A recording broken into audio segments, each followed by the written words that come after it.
This is the Lone Crater YouTube. We hope this video helps. In this video, I will explain how to make a tea farm in Rust. First, gather essential resources like water, fertilizer, and seeds.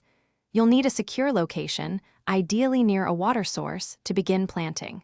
We'll cover the best strategies for plant placement to maximize yield and ensure your farm thrives. Get ready to cultivate your own valuable tea leaves in the game. Once you have your spot, it's time to plant. Focus on acquiring high-grade tea seeds, as genetics significantly impact your harvest. Each plant requires consistent watering and fertilizer to reach its full potential. Pay close attention to their health indicators.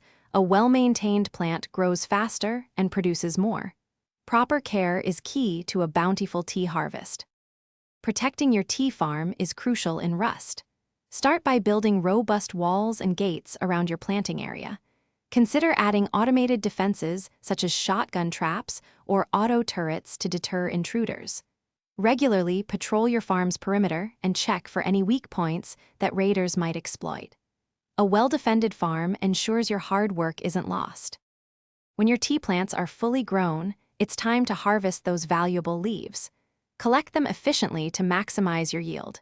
You can then process these raw leaves into various sellable items, like tea or other consumables, at a vending machine or outpost.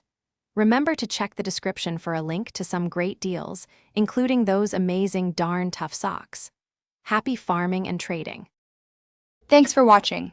Consider subscribing if we helped you.